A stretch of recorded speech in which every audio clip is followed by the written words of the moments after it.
اس لیے اس کا مطلب یہی ہوا کہ فجر تک یہ سلسلہ سلامتی والا جاری رہتا ہے۔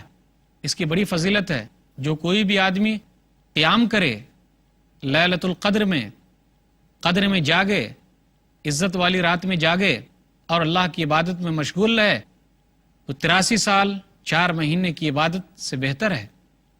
نبی صلی اللہ علیہ وسلم نے اس رات کی فضیلت بیان کرتے ہوئے کہا، صحیح بخاری کتاب نمبر 31 حدیث نمبر 2014، ومن قام لیلۃ القدر ایمانا واحتسابا غفر له ما تقدم من ذنبہ، اگر کسی آدمی نے ایمان کے ساتھ اور ثواب کی نیت سے اس رات کو قیام کیا تو اس کے پچھلے گناہ یعنی صغیرہ گناہ معاف ہو جاتے ہیں۔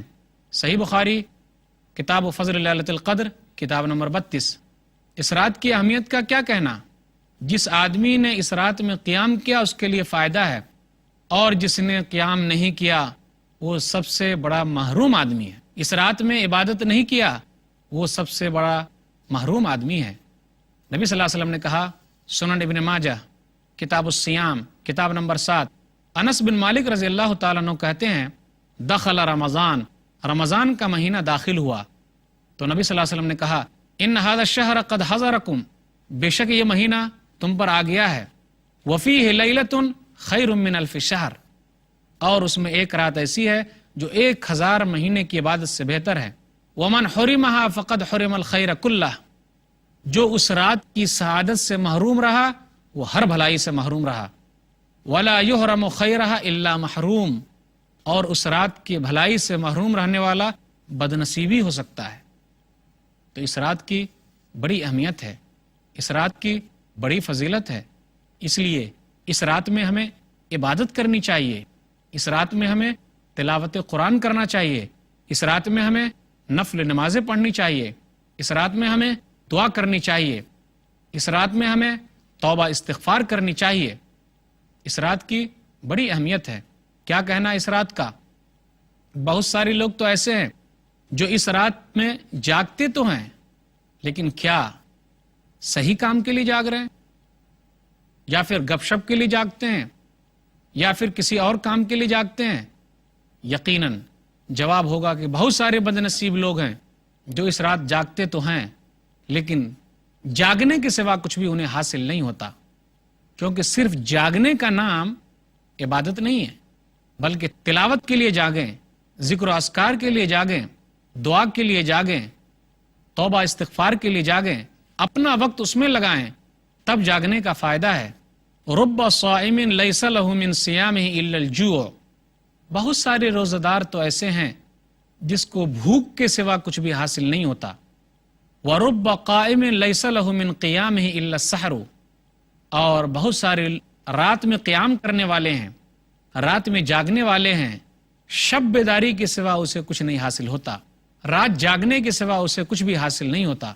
بہت سارے لوگ صرف رات جاگ کر اپنا وقت برباد کرتے ہیں، صحیح نہیں ہے۔ بہت سارے لوگ کھیل تماشے کر کے اپنا وقت برباد کرتے ہیں، صحیح نہیں ہے۔ بہت سارے لوگ مخصوص کھیلوں میں اپنا وقت برباد کرتے ہیں، صحیح نہیں ہے، بلکہ عبادت میں اپنا وقت لگانا ہے۔ ہم لوگ آخری 10 دنوں کی طاق راتوں میں صرف ایک رات جاگتے ہیں، اور وہ رات 27ویں رات ہے۔ اس رات کی فضیلت میں صحابہ کی طرف سے اثر تو ہے، لیکن صرف ایک ہی رات کو شب قدر ماننا اور صرف اسی رات جاگنا، اسی رات عبادت کرنا، یہ کہاں کی عقل مندی ہے؟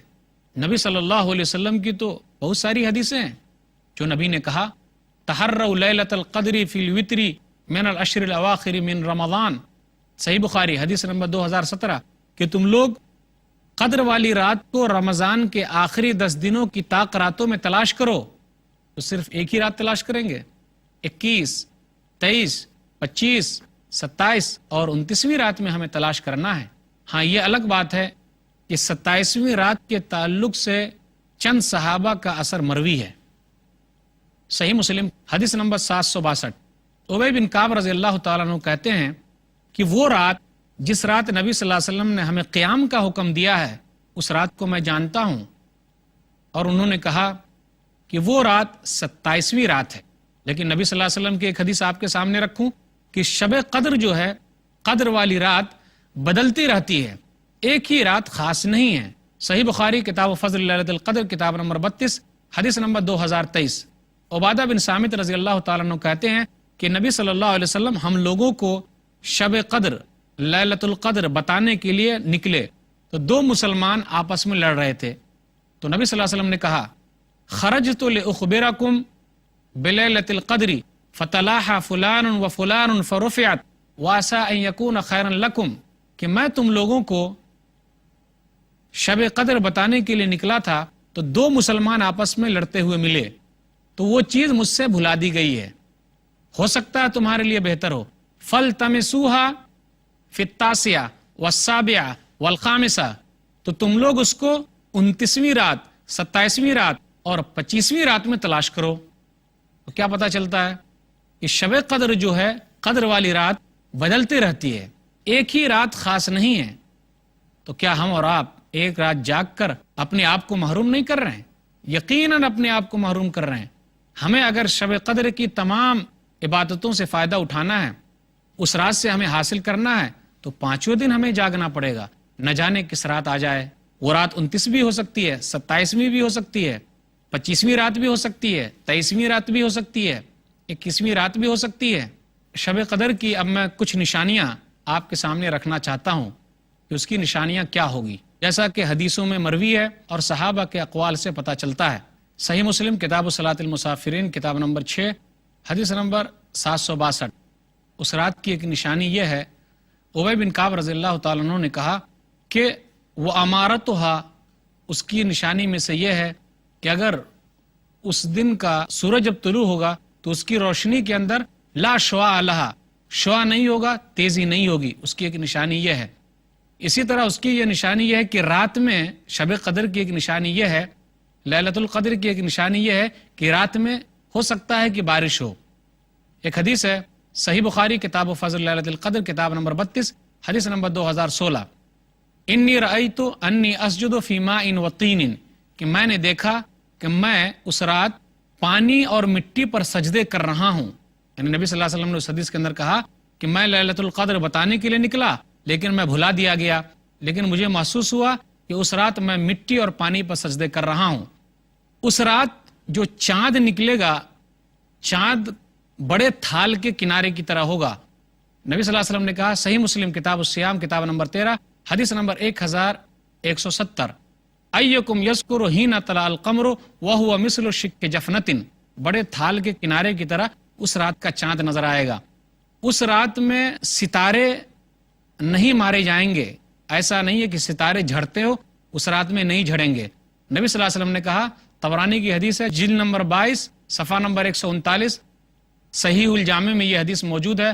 علامہ البانی نے اس حدیث کو صحیح کہا ہے، لیلۃ القدر لیلۃ بلجہ لا حارہ ولا باردہ ولا یرمى فیہا بنجم، کہ اس رات، وہ رات لیلۃ القدر، قدر والی رات ٹھنڈی رات ہے، معتدل رات ہے، نہ گرمی زیادہ ہے نہ ٹھنڈی زیادہ ہے، اور اس رات ستارے کے ذریعے نہیں مارا جاتا، یعنی اس رات ستارے نہیں جھڑتے۔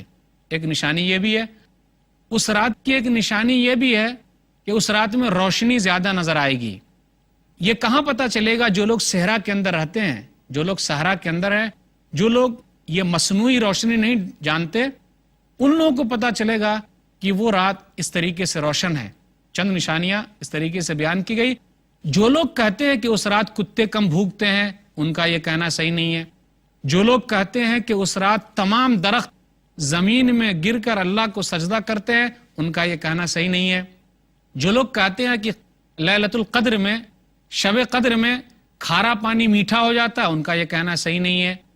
اسی طرح جب جس آدمی کو یہ رات مل جائے تو اس آدمی کو چاہیے کہ وہ دعا پڑھے۔